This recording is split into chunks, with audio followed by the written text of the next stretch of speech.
Bienvenue dans cette vidéo où on va voir ensemble la règle 50-30-20 pour gérer son budget. C'est parti. Avant de commencer cette vidéo, je tiens à préciser que je ne suis pas conseiller en investissement, je suis blogueur depuis 2012, je vis de mes blogs, je suis libre financièrement depuis 2012 et simplement cette chaîne c'est du partage de connaissances, c'est de l'information, mais c'est pas du conseil en investissement. Je tiens à préciser, je crée des blogs pour moi et pour des clients. D'ailleurs, si vous voulez que je crée votre blog rentable, vous avez le lien juste en dessous dans la description. Je crée un blog clé en main, c'est-à-dire que je crée le blog, le contenu, et vous touchez des commissions par rapport à ça. Pour vous donner un ordre d'idée, la bourse ou l'immobilier, c'est entre 5 et 10% de rendement. Là, on est à 12% minimum. Si on est à moins de 12%, on vous rembourse le blog. Donc ça peut être très intéressant. Le lien, il est juste en dessous dans la description. La première étape de la règle 50-30-20, c'est d'estimer notre IR, c'est-à-dire notre impôt sur le revenu. Pourquoi ? Parce que tout simplement, on va se baser pour notre budget sur notre revenu net après impôt. D'accord ? Donc forcément, on ne va pas dire je gagne 3 000 euros, alors qu'en réalité, après impôt, je gagne plus que 2 500 par exemple. Ça dépend de votre revenu à vous, des revenus de votre conjoint ou conjointe. Donc je ne peux pas vous dire, si vous gagnez 3 000 euros, combien vous allez payer d'impôts. Ça dépend de la personne qui vit avec vous, ça dépend si vous avez d'autres revenus à côté, etc. Ça dépend combien vous avez d'enfants, donc je ne peux pas vous dire. Mais on ne va pas se baser sur notre revenu brut, ni sur notre revenu avant impôt. On va toujours se baser pour notre budget sur notre revenu net après impôt sur le revenu. Donc pour ça, en fait, on va faire une simulation. Et puis maintenant, c'est bien, c'est qu'il y a l'impôt à la source, donc on sait à peu près combien on a après impôt. Donc on va vraiment regarder après impôt combien on a et on va pouvoir estimer ensuite notre budget et personnaliser tout ça. La deuxième étape, ça va être de répartir notre budget avec les pourcentages 50, 30, 20.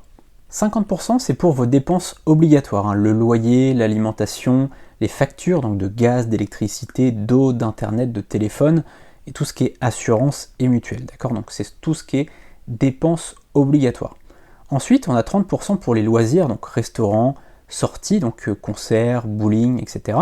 Ensuite, on a tout ce qui est shopping, abonnement aussi plaisir, donc tout ce qui est Netflix, Disney+, Canal+, etc. Tout ça, ça va être du loisir. Il faut vraiment penser que Netflix, par exemple, c'est du loisir, c'est pour vous faire plaisir, c'est pas quelque chose qui est obligatoire. On peut à tout moment arrêter Netflix. En revanche, on ne peut pas arrêter de payer le gaz ou l'électricité. Vous comprenez bien la différence entre les deux budgets. Et puis le troisième budget, c'est les 20%, donc c'est 20% d'enrichissement. Donc au départ, ça va être l'épargne, jusqu'à ce qu'on atteigne notre matelas de sécurité, donc de 2 à 3 mois de salaire. Et puis ensuite, c'est l'investissement. C'est-à-dire qu'au début, les 20%, on va les mettre de côté pour notre matelas de sécurité. J'ai fait une vidéo que je vous mets dans la description pour vous parler du matelas de sécurité. Et ensuite, on va investir, que ce soit en bourse, que ce soit en immobilier, que ce soit dans un blog clé en main, etc. Là, à ce moment-là, on va vraiment investir pour s'enrichir. La troisième étape, ça va être d'adapter. Parce que cette règle, elle ne convient pas forcément à tout le monde. 50, 30, 20... Pour un petit salaire, par exemple, ça peut être un peu compliqué de mettre 20% en épargne puis en investissement. 20%, ça peut être un petit peu tendu. Donc peut-être que vous allez devoir mettre seulement 15% ou peut-être seulement 10%. Dans ce cas-là, pas de problème. Vous allez arbitrer différemment. Vous pouvez faire 60, 30, 10. C'est très bien pour commencer. L'essentiel, c'est de commencer. C'est de mettre de l'argent de côté, donc au départ pour votre épargne, puis en investissement.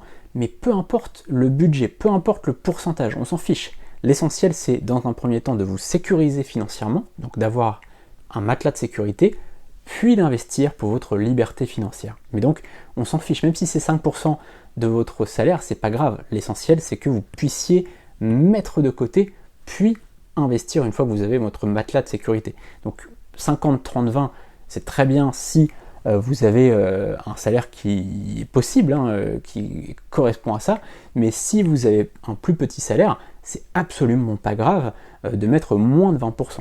A l'inverse, si vous avez un gros salaire, je vous le souhaite, je le souhaite à tout le monde, si vous avez un gros salaire et que vous voyez que 20% c'est largement atteignable, montez à 25%, voire 30%. Essayez de voir si vous pouvez mettre un petit peu plus. Tout ce que vous pourrez mettre en plus, ça sera mieux. Plus vous pouvez mettre en épargne puis en investissement, meilleur c'est. Donc vraiment, essayez d'arbitrer, essayez d'adapter par rapport à votre salaire, par rapport à vos salaires à deux. Si vous avez un crédit pour votre maison, pour votre auto, si vous avez des enfants qui vont aller faire des études, etc., peut-être qu'aujourd'hui c'est un peu plus compliqué de mettre de l'argent de côté. Donc faut aussi arbitrer par rapport à ça. Donc c'est forcément un arbitrage à faire en fonction de ses revenus. Il n'y a aucun jugement de valeur sur le fait de pas mettre 20%, si vous pouvez mettre plus ou moins, c'est pas du tout un problème. Évidemment, plus vous pouvez mettre, mieux c'est, mais si vous pouvez pas mettre 20%, c'est absolument pas grave. L'essentiel, c'est de commencer dès maintenant à épargner, puis investir. D'ailleurs, dans la description, je vous mettrai le lien vers une vidéo où j'explique la différence entre épargner et investir. Et enfin, la quatrième étape, ça va être de préciser. Imaginons que vous ayez 30% disponible pour les loisirs, eh bien vous allez dire je mets 10% sur un livret d'épargne pour les vacances et 20% pour les loisirs, tout ce qui est restaurant, concert, bowling, saut à l'élastique si vous voulez faire du saut à l'élastique, enfin bref. Si par exemple vous voulez passer votre permis ULM, je vous le souhaite, c'est génial, et bien dans ce cas-là, vous mettez un budget vraiment défini pour ça. Parce que ça c'est du loisir, hein, budget ULM, et bien vous faites un livret, vous pouvez faire un sous-compte sur votre compte en banque, ou alors ouvrez un livret exprès pour dire voilà, ça j'ai besoin de 3 000 ou 4 000 euros pour passer mon permis ULM, eh bien je mets sur un compte dédié, je mets tous les mois dessus, je mets 10% de mon salaire tous les mois et je m'y tiens. Voilà, donc ça c'est un projet loisir hein, forcément, mais c'est un projet et comme ça les 20 autres pourcents, c'est vraiment pour les restaurants, etc.